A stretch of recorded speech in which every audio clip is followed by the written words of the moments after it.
정말 너네들은 뭐가 문제인지 전혀 모르고 있구나? 하긴 문제인 걸 아는 사람이 그렇게 행동할 수는 없겠지. 너희가 그러고도 자식이야? 네 엄마 수술할 때 어떻게 여행을 갈 수가 있니? 아버지, 그래도 이건 경우가 아니죠. 이제 나한테 아버지라고 부르지 마라. 너희가 내게 남이라고 했으니까 나도 너희에게 남이다. 아버님, 죄송하긴 한데 그래도 이렇게까지 하실 필요는 없잖아요? 저희도 저희만의 사정이 있는 걸 왜 이해 못 해주세요? 맞아요, 아버지. 제가 남아서 엄마 옆에 있든 없든 어차피 엄마 수술도 잘 끝난 거잖아요. 그럼 된 거죠. 됐다. 더 이상 말 섞기 싫으니 앞으로 연락하지 마라. 나는 너희와 상관없는 사람이다. 이제 챙기고 돌봐야 될 부모 없으니까 좋지. 어디 너희끼리 잘 한번 살아보거라. 이번 사연의 주인공은 74세 김만수 씨입니다. 만수 씨는 평생을 건설 현장에서 보내며 벽돌 하나하나를 직접 쌓아 올린 사람이었죠. 새벽 5시면 어김없이 일어나 작업복을 입고 현장으로 향했던 만수 씨였습니다. 40년이라는 긴 세월 동안 손톱 밑에는 항상 시멘트 가루가 끼어 있었고 손가락 마디마디에는 굳은 살이 박여 있었죠. 그렇게 모은 돈으로 만수 씨가 마련한 것은 32평 아파트 한 채였습니다. 학군이 좋기로 유명한 지역에 위치한 이 아파트는 만수 씨에게는 그야말로 인생의 결실이었습니다. 만수 씨는 이 집에서 아내 오말순 씨와 함께 살고 있었습니다. 말순 씨는 올해 70세로 평생을 만수 씨와 함께 해온 동반자였죠. 두 사람은 자식들을 다 키우고 나서 이제 조용한 노후를 보내고 있었습니다. 그런데 작년 말순 씨에게 청천벽력 같은 소식이 날아들었습니다. 아내가 대장암 3기 진단을 받은 것이었죠. 의사는 장기 입원과 지속적인 치료가 필요하다고 했습니다. 병원비는 한 달에 200만 원씩 나갔습니다. 간병비까지 합치면 더 많았죠. 퇴직금으로 버티고 있었지만 연금만으론 턱없이 부족했습니다. 넓은 집에 혼자 남은 만수 씨는 매일 병원과 집을 오가며 막막한 마음을 달래고 있었습니다. 그러던 어느 날이었습니다. 아들 서진이가 며느리 수연이와 손자 민재를 데리고 찾아왔습니다. 아들 서진이는 42세로 중견기업에 다니는 평범한 직장인이었고 며느리 수연이는 37세, 민재는 올해 중학교 2학년이었습니다. 거실에 둘러앉은 아들이 조심스럽게 말을 꺼냈습니다. 아버지, 저희가 부탁드릴 게 하나 있는데요. 만수 씨는 무슨 말인지 궁금해했죠. 오랜만에 온 가족이라 마음이 따뜻해졌습니다. 어차피 아버님 혼자 계시고 어머님도 당분간 병원에 계실 것 같은데 저희가 이 집에 들어가 살면 어떨까요? 며느리가 이어서 말했습니다. 민재 학교도 여기가 훨씬 가깝고 학군도 좋잖아요. 아버님도 작은 집에 계시는 게 편하실 것 같고요. 맞아요. 어차피 큰 집에 혼자 계시기도 적적하실 것 같고, 관리도 힘드실 텐데 저희가 들어가 살면서 관리해드리면 좋을 것 같아요. 만수 씨는 선뜻 내키지 않았습니다. 하지만 현실적으로 생각해보니 아들 말도 일리가 있었습니다. 혼자 살기엔 너무 넓기도 했고 병원비 부담도 만만치 않았거든요. 지금 당장은 말 못 해주겠구나. 한번 생각해 볼게. 만수 씨가 이렇게 말하자 며느리가 재빨리 말했습니다. 아버님, 저희도 급해서요. 지금 전세 만료가 얼마 안 남았거든요. 빨리 결정해 주시면 감사하겠습니다. 결국 만수 씨는 며칠 고민 끝에 허락했습니다. 하지만 한 가지 조건을 걸었죠. 그럼 그렇게 하자. 대신 명의는 그대로 내 이름으로 두겠다. 아들 서진이의 표정이 순간 굳어졌습니다. 아버지, 그게 무슨 말씀이세요? 저희가 들어가 살면서 관리도 해드리고 하는데. 며느리도 거들었습니다. 맞아요. 명의까지 그대로 두시면 저희가 뭔가 불안하잖아요. 어차피 나중에 물려주실 건데 그냥 지금 물려주신다 생각하세요. 만수 씨는 고개를 저었습니다. 아니다. 너네 말 따라 나중에 어차피 물려받게 될 건데 명의가 뭐가 중요하니? 일단 그렇게 살고 있거라. 며느리가 살짝 언성을 높였습니다. 아버님, 조금은 기분 나쁘네요. 그럴 거면 차라리 다른 집 알아보겠습니다. 그래, 그렇게 하고 싶으면 해라. 만수 씨도 단호했습니다. 잠시 침묵이 흘렀죠. 결국 며느리는 한 발 물러섰습니다. 알겠습니다. 명의는 아버님 그대로 두시고요. 저희가 들어가 살겠습니다. 이렇게 해서 만수 씨는 자신이 40년간 피땀 흘려 마련한 집을 아들 가족에게 내어주게 되었습니다. 그리고 근처에 작은 방을 얻어 이사를 했죠.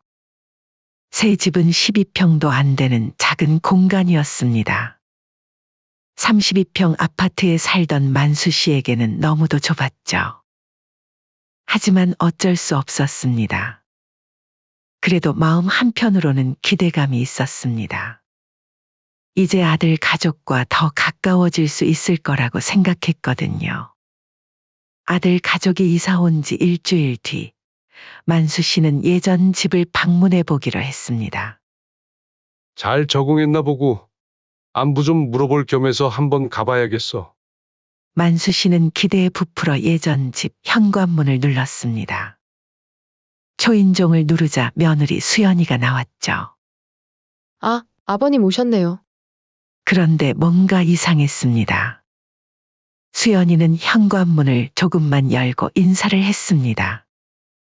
집 안으로 들어오라는 말은 없었죠. 예전 같으면 아버님, 어서 들어오세요. 하며 반갑게 맞아줬을 텐데 말이에요. 며느라, 잘 지내지? 네, 잘 지내요? 아직 정리할 게 많아서 좀 바빠요. 그래? 잠깐 들어가도 될까? 아, 저 지금 청소 중이라 좀 어수선해요. 다음에 오시면 안 될까요? 수연이는 미안하다는 표정을 지었지만 문을 열어줄 기미는 보이지 않았습니다. 아, 그래. 그럼 다음에. 그리고 아버님, 다음부터는 이렇게 불쑥 찾아오지 마셨으면 해요. 그래. 내가 말없이 찾아와서 놀랬지. 미안하다. 다음부터는 말하고 찾아올게. 만수 씨는 어쩔 수 없이 발걸음을 돌렸습니다. 10분도 안 되는 짧은 만남이었죠. 집으로 돌아가는 길에 만수 씨는 조금 이상했습니다. 아마 정말 바빴나 보다. 이사 온 지 얼마 안 돼서 정리할 게 많았을 거야. 만수 씨는 스스로를 납득시켰습니다. 그렇게 한 달 뒤, 만수 씨는 다시 약속하고 아들 부부 집을 찾았습니다. 서진이 있니? 네, 있어요. 잠깐만요. 아버지 오셨어요? 근데 또 웬일로 오신다고 하셨어요? 아니, 저번에 너네 집 갔을 때 들어가지도 못하고 나와서 어떻게 사나 궁금하기도 하고, 또 너 엄마 수술 관련해서 할 말도 좀 있고. 아, 알겠어요. 그럼 잠깐 기다려 주실래요? 저 일 좀 할 게 남아 있어서. 그렇게 아들을 기다리려고 거실에 앉아서 TV를 켰습니다.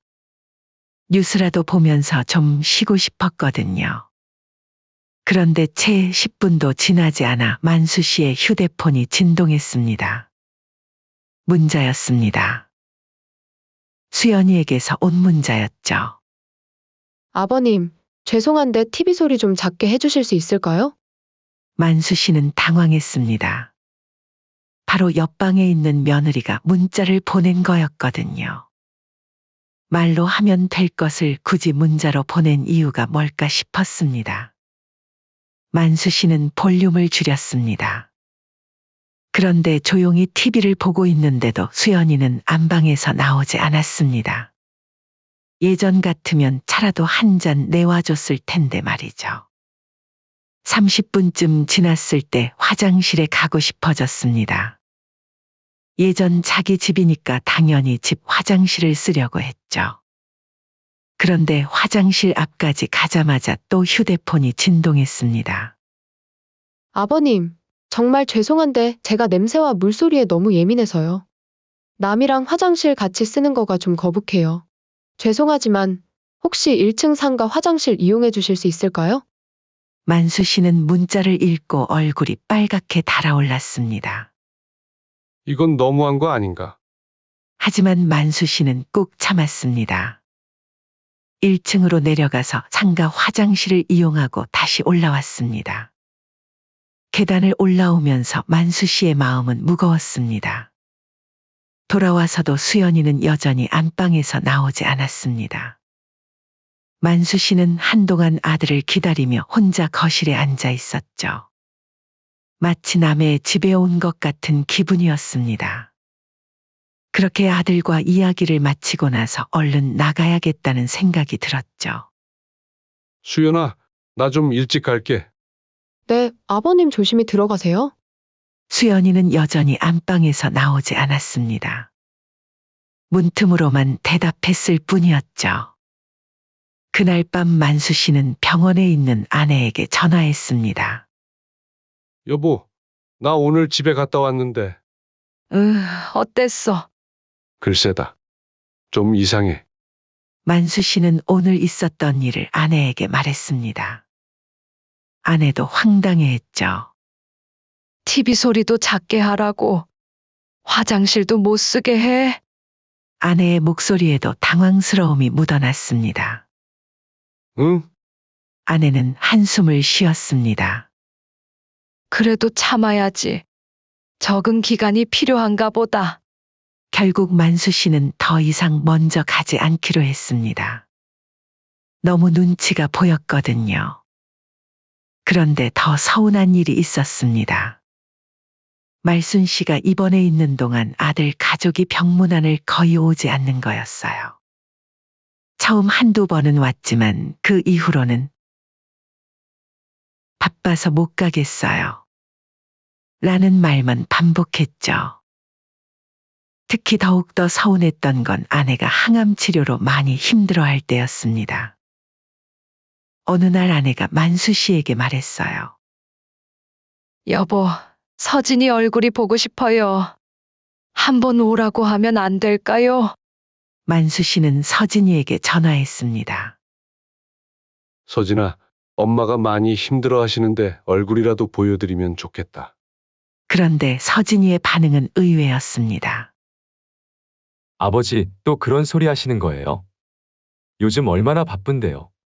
병원에 가면 뭐가 달라져요? 그래도 자식 얼굴을 보면 기운도 나고 그렇지. 아버지가 계시잖아요. 굳이 제가 가야 해요. 어머니한테는 아버지가 가장 소중한 사람이시잖아요. 만수 씨는 당황했습니다. 아들이 이렇게 차갑게 나올 줄 몰랐거든요. 그래도 서진아, 한 번씩 얼굴 좀 보여주면 어디 덧나냐? 아버지, 저도 할 일이 있어요. 매번 이런 식으로 부담 주지 마세요. 저도 안 보고 싶은 게 아니에요. 그러니까 기다려주세요. 서진이는 짜증스럽다는 듯이 말하고는 전화를 끊어버렸습니다. 만수 씨는 아내에게 뭐라고 말해야 할지 몰랐습니다. 어떻게 됐어요? 언제 온대요? 아들이 바빠서 못 온다고 하네. 아내는 실망한 기색을 숨기지 못했습니다. 하지만 더 이상 말하지 않았어요. 그러던 중 3개월쯤 지났을 때 서진이에게서 전화가 왔습니다. 서진아, 무슨 일이니? 오랜만에 아들에게서 온 전화였습니다. 그런데 아버지, 죄송한 얘기인데 한 가지 부탁이 있어서요. 무슨 부탁? 급한 일이 생겼는데 1,000만 원 정도 좀 빌려주실 수 있을까요? 1,000만 원? 네, 급하게 처리해야 할 일이 생겨서요. 다음 달에 바로 갚을게요. 만수 씨는 고민되었습니다. 1,000만 원은 적은 돈이 아니었거든요. 그런데 서진아, 지난번 500만 원은 언제 갚을 거야? 아, 그거요. 죄송해요. 요즘 지출이 많아서. 이번에 같이 갚을게요. 서진이는 별로 미안해하는 것 같지 않았습니다. 병원에서 아내와 상의했습니다. 이번에 또 돈 달라고 하네. 얼마나? 1,000만 원 정도 달라는데. 아내도 깜짝 놀랐습니다. 1,000만 원? 그건 좀 큰 돈인데. 그래도 자식이 급하다는데 어떻게 해? 아내는 한참 생각하더니 말했습니다. 이번까지만 해줘요. 그래도 자식인데 어쩔 수 없잖아요. 결국 만수 씨는 1,000만 원을 보냈습니다. 그렇게 2달이 지나도 돈을 갚겠다는 연락은 없었습니다. 만수 씨는 점점 서운해졌지만 먼저 돈 얘기를 꺼내기가 어려웠습니다. 그러던 어느 날이었습니다. 아내의 수술 날짜가 잡혔다는 연락을 의사에게서 받았죠. 만수 씨는 즉시 서진이에게 전화했습니다. 서진아, 어머니 수술 날짜 잡혔다. 다음 주 화요일 오전 9시야. 네, 알겠습니다. 서진이의 목소리는 여전히 무덤덤했습니다. 8시간 대수술이라고 하니까 혹시 시간 되면. 아버지, 그때 말인데요. 서진이가 만수 씨의 말을 끊었습니다. 사실 저희가 그 주에 프라하 여행 예약이 있어서요. 뭐? 만수 씨는 귀를 의심했습니다. 프라하 여행이요. 이미 예약도 다 해놨고 위약금이 200만 원이에요. 아버지가 계시잖아요. 아무리 그래도 그렇지 위약금이 문제야. 아버지, 병원 시스템이 워낙 잘 되어 있어서 혼자서도 충분하실 거예요. 그리고 저희만 가는 것도 아니고 장모님과 예전부터 약속한 여행이라 꼭 가야겠어요. 여행 가면서 기도할게요. 만수 씨는 할 말을 잃었습니다. 아내의 생사를 오가는 수술인데 사돈과의 여행이 더 중요하다는 거였죠. 아버님이 계시니까 괜찮을 거예요. 저희는 정말 오래전부터 계획한 여행이라서요. 오래전부터 계획한 여행. 만수 씨는 기가 막혔습니다. 아내의 수술보다 여행이 더 중요하다는 말이었거든요. 알겠다. 너네 뜻 잘 알겠어. 만수 씨는 더 이상 말하고 싶지 않았습니다. 수술 당일이 되었습니다. 새벽 6시부터 병원에 나와 아내의 수술 준비를 도왔습니다. 서진이는 어디 갔어요? 아내가 물었습니다. 그게 일이 좀 있어서 못 온다고 하네. 여보, 그래도 어쩌면 마지막일 수도 있는데. 아들 얼굴 한 번 더 보고 싶어요. 만수 씨는 여행 이야기는 하지 않았습니다. 아내가 상심할까 봐서였죠. 오전 9시 아내가 수술실로 들어갔습니다. 의사는 8시간 정도 걸릴 거라고 했어요. 만수 씨는 혼자서 수술실 앞 차가운 의자에 앉아 기다리기 시작했습니다. 시간이 너무 천천히 갔습니다.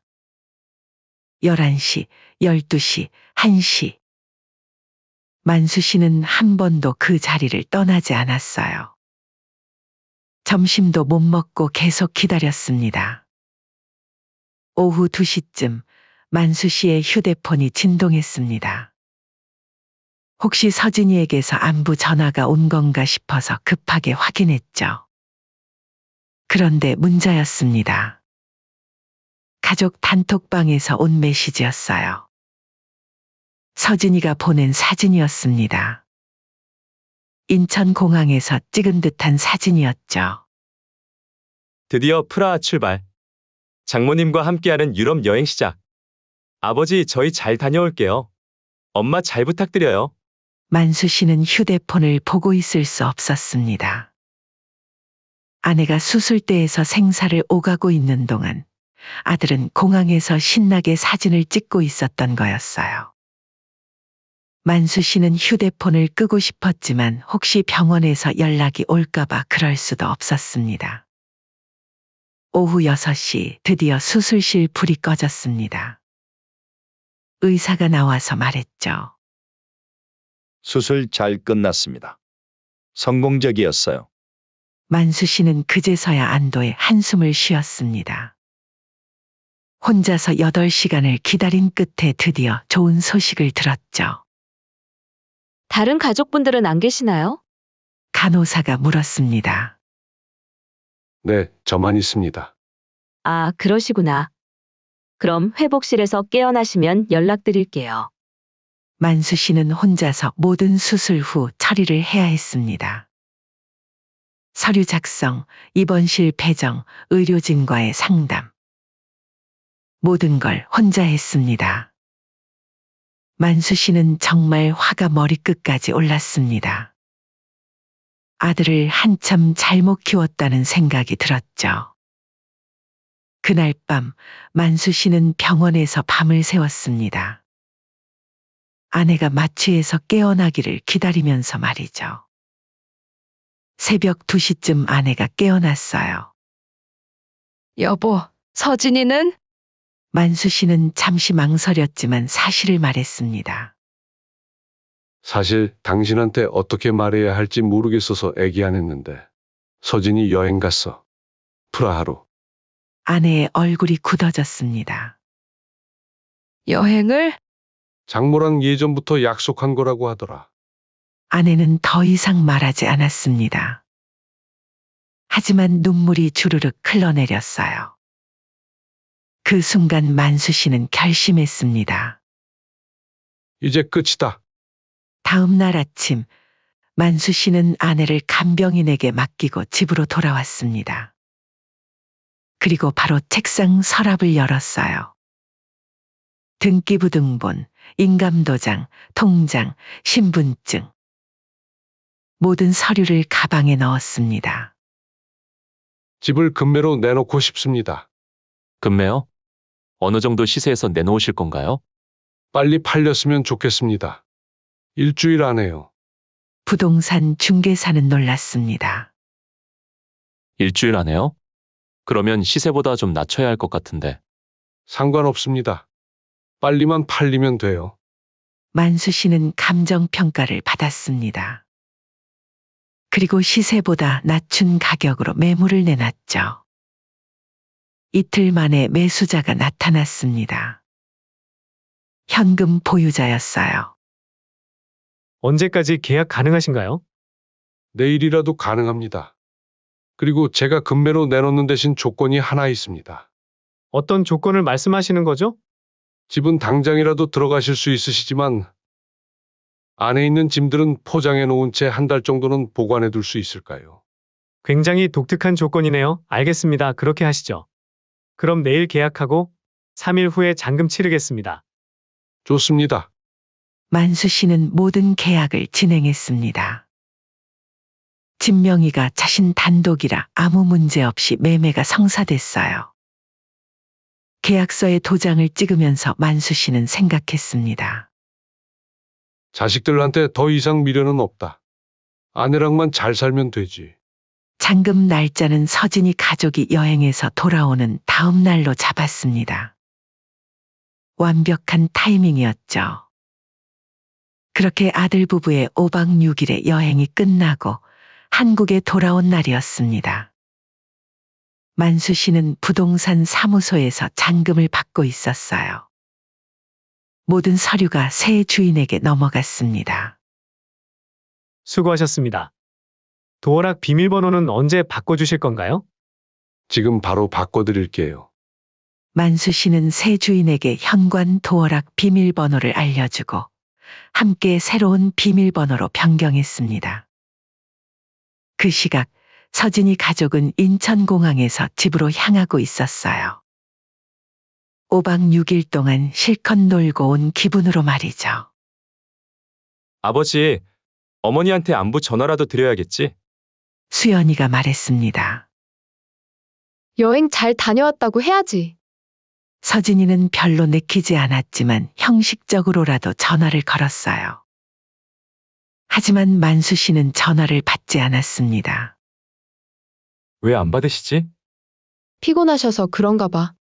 나중에 집에 도착해서 인사드리자. 그리고 우리 기념품 산 거 드리면 좋아할 거야. 서진이 가족은 집으로 향했습니다. 프라하에서 산 선물들과 함께 말이죠. 집 앞에 도착한 서진이는 현관 비밀번호를 눌렀습니다. 그런데 문이 열리지 않았어요. 비밀번호가 안 맞네? 다시 눌러봤지만 역시 안 열렸습니다. 아버지가 바꾸셨나? 그때 집 현관문이 열렸습니다. 그런데 나온 사람은 아버지가 아니었어요.